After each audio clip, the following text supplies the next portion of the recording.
Hey guys, we're at our last video reflection. Woo!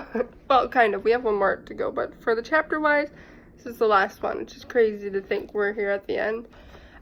So for our last chapter, it's chapter 9, which is it's about race. We all know that.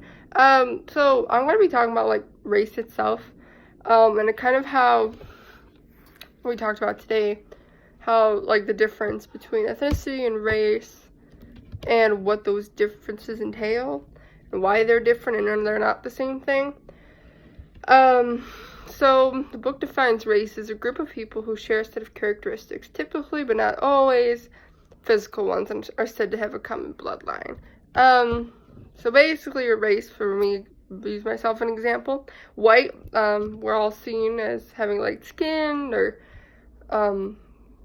variations of hair, mostly blonde, brunette, light eyes, and we're all supposed to have common bloodlines, which is, I mean, it's true. A lot of white people come from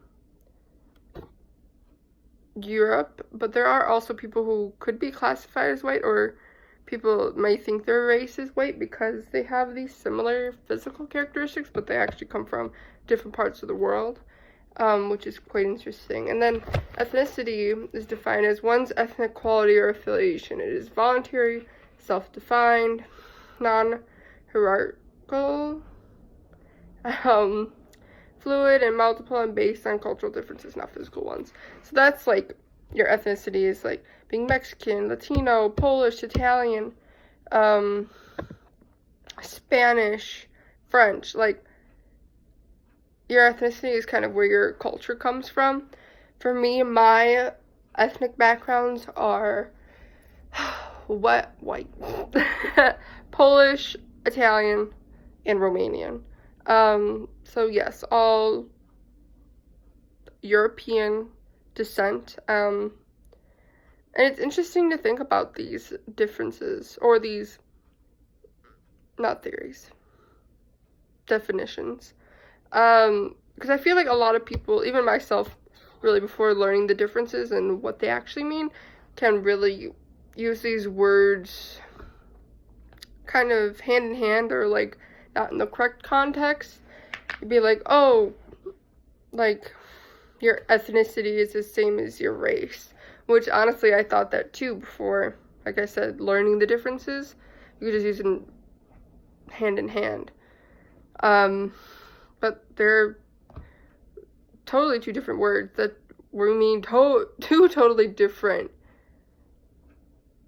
things when it comes to their definitions. And now, especially as a wrap up for this class, that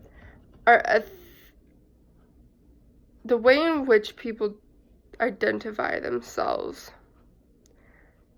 is very interesting, in the way of which, especially the Latino community, there are so many variations in which they have been identified as, or thought that is the only way they can identify as. It's crazy. It's because being white, like, there's only one word, or like way to identify yourself. You're white, that's it. Like, there's really nothing else to call yourself. But being Latino, you could be Hispanic, Spanish, Mexican American, Latino, Latina. There are various ways in which you can identify yourself, and if I was in that situation, I wouldn't know what to identify myself, especially if I was born here and raised here, but still having that Latino culture. It's interesting to think what you would identify yourself as. So yeah, that's the race chapter, and that's it.